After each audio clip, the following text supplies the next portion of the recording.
असद ओवैसी की बिहार आमद तेजस्वी और महागठबंधन पर थी के वार।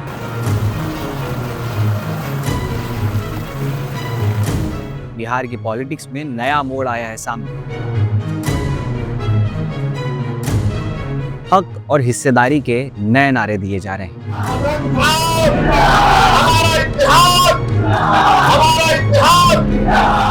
क्या कहता है बिहार का चुनावी पर्चा, आज इसी पर होगी चर्चा। मैं जर्नलिस्ट फजर, आप देख रहे हैं मुस्लिम सियासत।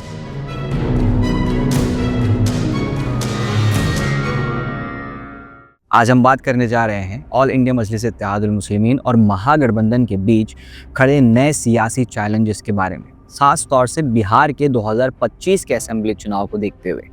बिहार में मुस्लिम वोट का हिसाब अलग हो गया है, तो देखते हैं कि एमआईएम का कदम महागठबंधन के लिए कितना बड़ा टेस्ट बन चुका है।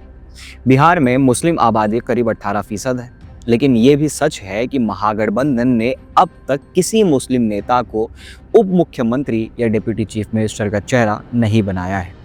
ये एक बहुत बड़ा सवाल है। जब आपकी कम्युनिटी इतनी बड़ी है तो उसको जगह ना देने का क्या सिग्नल है? एमआईएम ने इस मामले को उठाया है और उनका कहना है कि हम इतना वोट बैंक दे रहे हैं, लेकिन रिप्रेजेंटेशन कहाँ है। उन्होंने 30 से ज़्यादा सीट्स पर कैंडिडेट्स उतारे हैं, खासकर सीमांचल और मिथिलांचल के जोन्स में, जहां मुस्लिम आबादी थोड़ी ज़्यादा है। इसका मतलब ये है एमआईएम सिर्फ टोकन रोल में नहीं आ रही है, वो एक्टिवली महागठबंधन की मुस्लिम लॉलीपॉप राजनीति को उजागर करके मुस्लिम मतदाताओं का भरोसा जीतने की रेस में आगे मानी जा रही है। अभी फिलहाल तो चुनावी रैलियां जारी हैं। असदुद्दीन ओवैसी कई जगह पर प्रोग्राम्स कर रहे हैं। बड़े स्टेजेस से वो यही कहते नजर आते हैं कि सो कॉल्ड सेक्युलर पार्टी से मुसलमानों को क्या मिला। महागठबंधन ने अपने डिप्टी सीएम चेहरा मुकेश साहनी को चुना है, जिनकी नीरचंद मल्ला साहनी समुदाय से बिलोंग करते हैं और जिनकी आबादी स्टेट में करीब 2% से 3% के आसपास मानी जाती है। मतलब महागठबंधन ने एक छोटे समुदाय को मुख्य रिप्रेजेंटेशन बनाया, जबकि 18% वाली मुस्लिम कम्युनिटी को उस पद पर नहीं लाया गया। इससे लोगों में ये परसेप्शन बन रहा है कि हम महज वोट बैंक बन रहे हैं। मगर महागठबंधन के लीडर तेजस्वी यादव ने इस चैलेंज को लेकर इतना परेशानी नहीं दिखाई है। उनका कहना है कि एमआईएम का प्रभाव जहाँ जहाँ है वो अधिकतर सीमांचल जैसे क्षेत्र में है, जहाँ मुस्लिम आबादी बहुत ज़्यादा है। वहाँ लोकल पॉलिटिक्स अलग चलती है। उनका मानना है कि महागठबंधन का पूरा स्ट्रक्चर मुस्लिम हिंदू समुदाय, कास्ट कोalition सब मिलकर बड़ी आउटडोर स्ट्रेंथ है, इसलिए एमआईएम को स्टेट लेवल पर इतना असर नहीं होगा जितना लोग कह रहे हैं। लेकिन ये बात भी मानने लायक है कि एमआईएम ने एक अलग नैरेटिव खोल दिया है। हम वोट बैंक नहीं, हिस्सा मांगते हैं। ये नैरेटिव महागठबंधन के लिए डर का सबब बन चुका है, क्योंकि जब एक अलग पार्टी मुस्लिम समुदाय के बीच हमारा वोट किसी और को जा रहा है का मैसेज फैला दे, तो समुदाय का यूनाइटेड वोट टूट सकता है। पॉलिटिकल एनालिस्ट बताते हैं कि सीमांचल जैसे एरिया में मुस्लिम मेजॉरिटी होने के बावजूद भी महागठबंधन सब सीट्स जीत पाना मुश्किल है। वहाँ एमआईएम ने लोकल लेवल पर ग्राउंड जमा लिया है। इसका मतलब है महागठबंधन के लिए चैलेंज सिर्फ वोट बैंक बनाए रखना नहीं, बल्कि रिप्रेजेंटेशन और ट्रस्ट बनाना भी होगा, जो इतने कम समय में मुमकिन बिल्कुल नहीं। और यहाँ एक बहुत इंपॉर्टेंट सवाल आ जाता है कि एमआईएम सच में मुस्लिम कम्युनिटी को उनका हक दिलवाना चाहती है?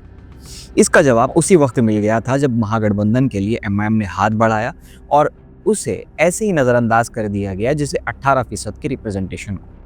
दोस्तों, जब वोट बैंक ज़रूरी हो जाता है तो रिप्रेजेंटेशन भी उतना ही ज़रूरी हो जाता है।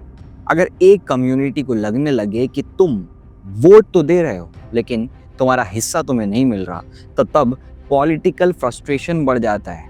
बिहार जैसे स्टेट में जहां अलग अलग जाति, समुदाय और जियोग्राफी मिक्स है, महागठबंधन को अब अपनी स्ट्रैटेजी 2 हिस्सों में देखनी होगी। एक वोट बैंक को मोबिलाइज करने और दूसरा उस वोट बैंक को एहसास दिलाने की उनकी आवाज़ सुनी जाएगी, उनको जगह मिलती रहेगी। लेकिन लगभग नामुमकिन के बराबर है ये थॉट, क्योंकि जो नैरेटिव उनके फैसलों ने बना दिया है ग्राउंड पर, अब उसे बदला नहीं जा सकता, क्योंकि इस बार मतदाता एमआईएम के नैरेटिव से मुत्तफिक नजर आ रहे हैं।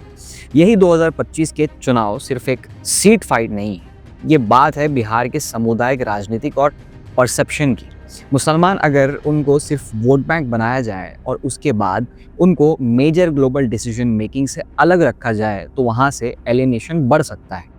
अगर आप मुस्लिम कम्युनिटी से हैं या सियासत में रुचि रखते हैं, तो सोचिए आपको चाहिए क्या? सिर्फ वोट देना या फिर वोट के साथ हक और हिस्सा भी और रिप्रेजेंटेशन? महागठबंधन के लिए वो मौका है दिखाने का कि वो कितने सीरियस हैं सबको साथ ले चलने में, और एमआईएम के लिए मौका है ये दिखाना कि वो क्लाइंट वोट बैंक पार्टी नहीं बल्कि एक रिप्रेजेंटेटिव फोर्स बन चुके हैं।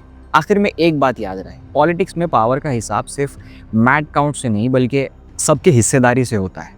और आपका डेमोक्रेटिक राज्य में किसी समुदाय को हिस्सेदारी नहीं मिलती तो वो वोट बैंक भी टूट जाता है और उसके साथ जुड़ा ट्रस्ट भी। बिहार के हमारे मतदाता, बिलखुसूस सीमांचल के हमारे मतदाता, अपनी राय कमेंट सेक्शन में जरूर रखिए। वीडियो को शेयर कीजिए ज़्यादा से ज़्यादा ताकि ये फॉर्मेशन और लोगों तक पहुंच सके।